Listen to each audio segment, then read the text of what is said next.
வாழ்க, குருவே துணை, குரு அடி போற்றி. ஸ்ரீ பாலசுப்பிரமணியர் அருளால் ஆன்மீக அன்பர்கள், ஜோதிட அன்பர்கள், நேயர்கள் அனைவருக்கும் அன்பான வணக்கங்கள். நான் உங்கள் வாழ்க வளமுடன் ஜோதிடர் ஸ்ரீ குரு சுந்தர வடிவேல். இப்போ பார்த்தீங்கன்னா இந்த வருடத்தின் 2025 மூன்றாவது பெயர்ச்சியான ராகு கேதுக்களின் பெயர்ச்சியை பற்றி முழுமையாக பார்க்க இருக்கிறோம். இவங்க பார்த்தீங்கன்னா வருகின்ற மே மாதம் 18ஆம் தேதி ஞாயிற்றுக்கிழமை பெயர்ச்சி ஆகுறாங்க. மீன ராசியிலிருந்து கும்ப ராசிக்கு ராகு பகவானும், அதே நேரத்தில் கன்னி ராசியில் இருக்கக்கூடிய கேது பகவான் சிம்ம ராசிக்கும் பெயர்ச்சி ஆகுறாங்க. இவங்க எப்போதுமே பார்த்தீங்கன்னா ரிவர்ஸ் டைரக்ஷனில் தான் இவங்க பெயர்ச்சி பலன் அப்படிங்கிறது இருக்கும். ராகு கேதுக்கள் சாயா கிரகங்கள் அப்படின்னு சொல்லக்கூடிய இவங்களோட பலன்கள்லாம் எப்படி இருக்கும் அப்படின்னு பார்க்கையில் அதுக்கு முன்னால் ராகு கேதுக்கள் எப்படிப்பட்டவர்கள் அப்படிங்கிறதையும் சின்னதாக நம்ம தெரிஞ்சுக்கலாம். ராகு அப்படிங்கிறவர் பார்த்தீங்கன்னா உலக போகங்களை அனைத்தையும் கொடுத்து பிற்பகுதியில் அதற்கான அனைத்து விதமான வாய்ப்புகளையும் கொடுப்பார். ராகு உலக போகங்களில் அனைத்து விதமான வாய்ப்புகளையும் கொடுத்து பிற்பகுதியில் அதன் மூலமாக சின்ன சின்ன தவறுகளை செய்ய வச்சு சிறு தண்டனைகளையும் கொடுக்கறது மட்டும் இல்லாமல் கொடுக்கிறவர் தான் ராகு. கேது அப்படிங்கிறவர் பார்த்தீங்கன்னா ஆரம்பத்திலேயே பல்வேறு விதமான கஷ்டங்களையும் துன்பங்களையும் இன்னல்களையும் கொடுத்து தன்னோட பிறப்பின் நோக்கத்தை அறிய செய்து பிறகு அவங்களுக்கான வசதி வாய்ப்புகளை கொடுக்கிறவர் தான் கேது பகவான். இருவருமே ஒருத்தருக்கொருத்தர் பெரிய பலம் வாய்ந்தவர்களாக இருக்கிறாங்க. ஜோதிடத்தில் எல்லாரையும் விட மிகவும் பலம் வாய்ந்தவர் ராகு பகவான் இருக்கிறார். அதை விட ஒருபடி மிஞ்சி கேது பகவானும் இருக்கிறார். இப்போ இவங்களை தாண்டி மிகப்பெரிய விஷயங்களை இந்த ஜோதிடத்தில் செய்ய முடியாது. இந்த ராகு கேதுக்கள் அப்படிங்கிறது பார்த்தீங்கன்னா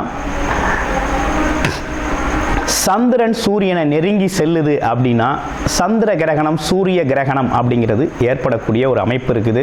அடுத்து ராகு கேதுக்களுக்கு இடையில ஒருத்தரோட பிறப்பு ஜாதகத்தில் கிரகங்கள் அனைத்துமே அடைபட்டு போச்சு அப்படின்னா கால சர்ப்ப தோஷம் அப்படிங்கிற ஒரு பாதிப்பு ஏற்படும். இந்த காலகட்டத்தில் உங்கள் ஜாதகத்தில் எந்த கிரகம் உச்சம் ஆட்சி பெற்று வலிமையாக இருந்தாலும் அதோட பலன்களை முழுமையாக நம்ம அனுபவிக்க முடியாது அப்படிங்கிற ஒரு சூழ்நிலை இருக்குது.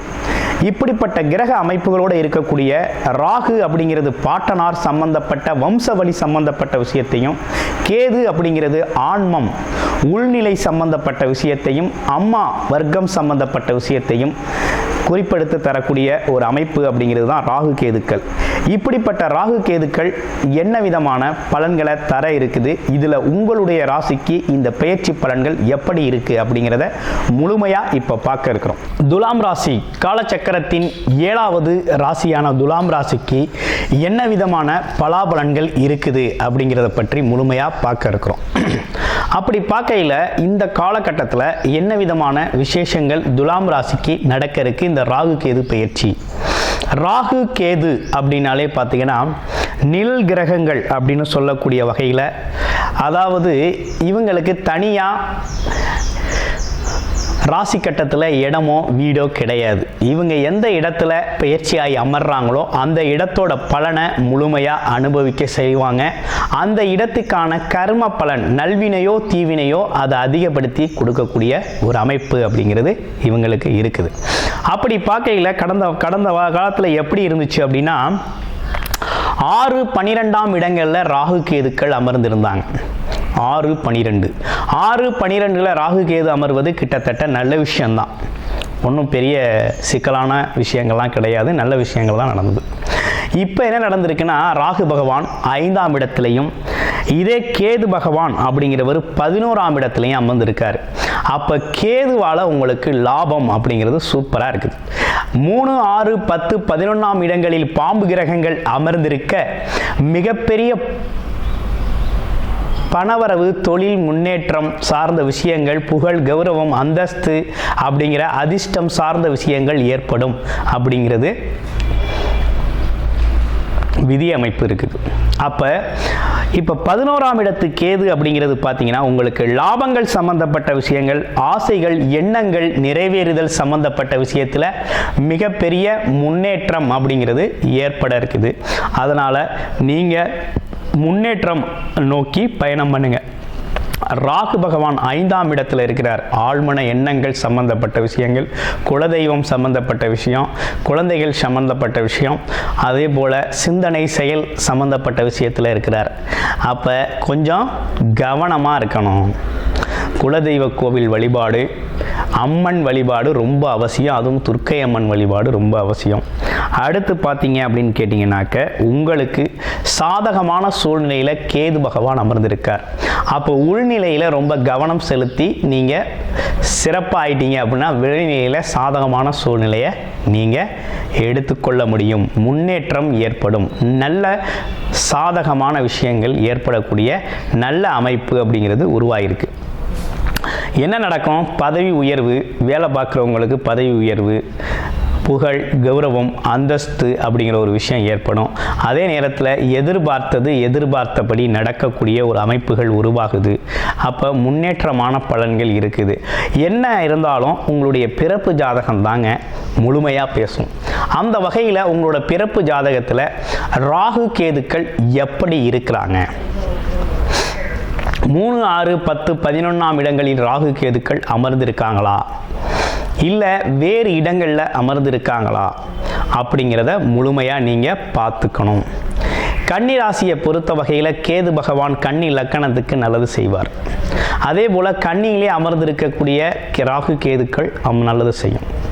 அந்த வகையில் பார்க்கையில் இப்போ உங்களுக்கு என்ன நடந்திருக்கு அப்படின்னா, சிம்ம ராசியில் போய் கேது பகவான் அமர்ந்திருக்கிறார். அதே நேரத்தில் கும்பராசியில் ராகு பகவான் அமர்ந்திருக்கிறார். இவ்வளவு நாள் வரை மீன ராசியில் இருந்த ராகு கும்பராசியில் வந்து அமர்ந்திருக்கிறாரு.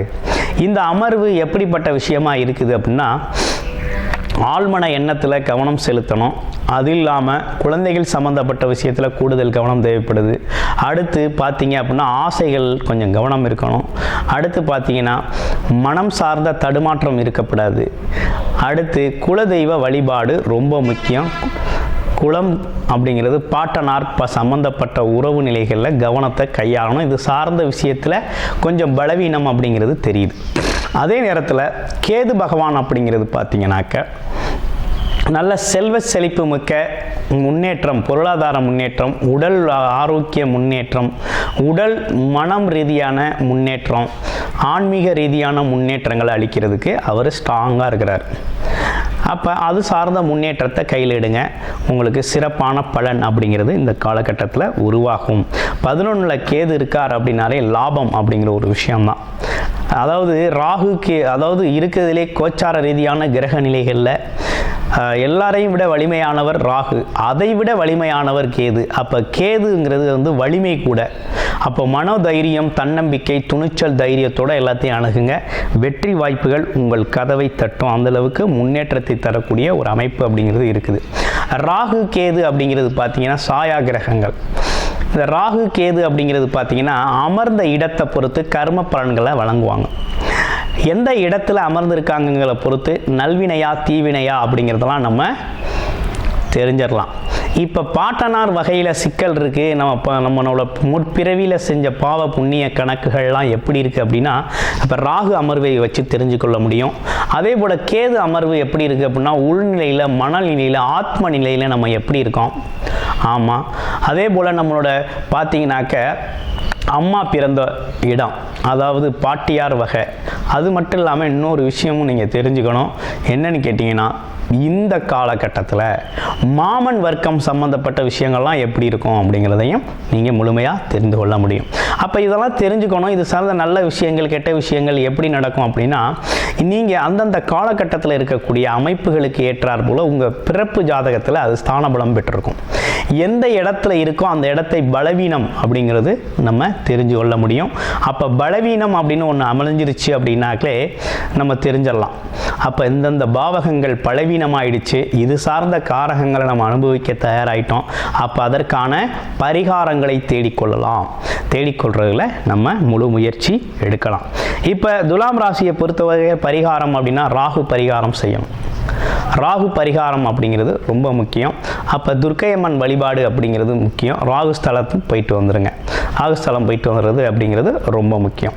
அப்போ இந்த காலகட்டத்தை ராகு கேது பயிற்சி உங்களுக்கு சாதகமாக இருக்கா பாதகமாக இருக்கா அப்படின்னா, ராகுவை குரு பார்க்குறாரு. இந்த வருஷத்தில் பார்த்தீங்கன்னா துலாம் ராசியை பொறுத்தவரையில் குரு பார்வை ரொம்ப அம்சமாக அமைஞ்சிருக்குங்க. ஏன்னா உங்கள் ராசியே குரு பார்க்குறார். அது மட்டும் இல்லாமல் 3ஆம் இடத்தை குரு பார்க்குறார், 5ஆம் இடத்தை பார்க்குறாரு. அங்கே தான் உங்களுக்கு ராகு பகவான் இருக்கிறார். அப்போ ராகு பகவானால் ஏற்படக்கூடிய கெடுதல்களையும் இந்த குரு பார்வை, சுபத்துவமான பார்வை, குரு பட்டால் கோடி நன்மை. அதாவது பாவப்பட்ட இடங்களையும் துன்பப்பட்ட இடங்களையும் சிரமங்களுக்கு உள்ளான இடங்களையும் குரு பார்த்தாலே அந்த துன்பங்கள்லாம் தூசி தட்டினது மாதிரி பறந்தோடிடும். அப்படிப்பட்ட இடத்தை குரு பகவான் பார்க்கறதுனால இந்த ராகுவால் ஏற்படக்கூடிய சிக்கல்களும் பார்த்தீங்கன்னா கிட்டத்தட்ட அவ்வளவாக உங்களை பாதிக்காது அப்படிங்கிறது மாதிரி இருக்குது. ஆனால் அதனால் சாதகமான சூழ்நிலை ஏற்பட்டிருக்கு. சனி பகவானும் பார்த்தீங்கன்னா ராகுவுக்கு இடம் கொடுத்த சனி பகவான் 6ஆம் இடத்துல போய் அமர்ந்திருக்கிறார். கெட்ட கிரகம் 6ல் மறைகிறது ரொம்ப நல்லது தான். எதிரி, வம்பு, வழக்கு, பிரச்சனைகள், கோர்ட்டு, கேஸ்து இது எல்லாம் பார்த்தீங்கன்னா கொஞ்சம் வலிமையாக நீதி நேர்மையோடு ஜெயிக்கக்கூடிய ஆற்றல் அப்படிங்கிறது இருக்குது. அப்போ பலம் அப்படிங்கிறது உங்களுக்கு நல்லாவே இருக்குது. வேலையிலையும் நல்ல முன்னேற்றம் இருக்குது. வேலை சார்ந்த விஷயத்தில் எதிர்பார்த்த அளவுக்கு முன்னேற்றம் இருக்கும். உங்கள் திறமைகள் அனைத்தும் வெளிப்படும். அந்த வகையில் ரொம்ப சிறப்பாக இருக்குது. நீதி நேர்மைக்கு பேர் போன நீங்கள் இந்த காலகட்டத்தில் உண்மை, உழைப்பு, உயர்வு அப்படிங்கிறது உயர்வாகவே நடக்கக்கூடிய நல்ல அமைப்பு, சாதகமான சூழ்நிலை அப்படிங்கிறது ஏற்பட்டிருக்கு. ராகு கேதுவ பயிற்சியால் உங்களுக்கு முன்னேற்ற பலன்களே ரொம்ப அதிகமாக இருக்குது. சாதகமாக பயன்படுத்தி கொள்ளுங்கள். உங்களோட பிறப்பு ஜாதகத்தில் ராகு கேதுக்களின் அமர்வு நிலை எப்படி இருக்குது, அதோட பலன்கள் எப்படி இருக்குது, இப்போ அதற்கான தசாபுத்தி அமைப்புகள் இருக்கா அப்படிங்கிறத முழுமையாக தெரிஞ்சுக்கணும் அப்படின்னு விருப்பப்பட்டீங்க அப்படின்னா நீங்கள் டிஸ்பிளேல தர்ற நம்பருக்கு கால் பண்ணி உங்களுடைய பிறப்பு ஜாதகத்தை முழுமையாக நீங்கள் பார்த்து தெரிந்து கொள்ளலாம். அந்த வகையில் ரொம்ப சிறப்பான சேவை அப்படிங்கிறது நடக்குது. அடுத்து பாருங்கள், இந்த காலகட்டத்தில் நீங்கள் செய்ய வேண்டிய விஷயங்கள் என்ன அப்படின்னா, ஆஞ்சநேயர் வழிபாடு அப்படிங்கிறதையும் நீங்கள் செஞ்சுக்கணும். அதே நேரத்தில் பார்த்தீங்க அப்படின்னா துர்க்கை அம்மன் வழிபாடு அப்படிங்கிறதையும் தொடர்ச்சியாக நீங்கள் செஞ்சுக்கிட்டு வரணும். செஞ்சுக்கிட்டு வந்தீங்க அப்படின்னா உடல் மனம் ஆரோக்கியம் சார்ந்த விஷயமும் பொருளாதாரம் சார்ந்த விஷயமும் மிக சீராக ஒரே மாதிரியான ஒரு நல்லதொரு முன்னேற்றத்தை நீங்கள் சந்திக்கலாம். இவை அனைத்திற்கும் உங்களோட தசாபுத்தி அமைப்புகள் சப்போர்ட் செய்யணும். அப்போ பிறப்பு ஜாதகத்துக்கு என்ன தசாபுத்தி அமைப்பு இருக்குது அப்படிங்கிறத முழுமையாக பார்த்து அதற்கான முயற்சிகளில் ஈடுபட்டு வெற்றி காண்றது அப்படிங்கிறது சிறப்பு மிக்கதாக இருக்குது. நன்றி, வணக்கம், வாழ்த்துக்கள்.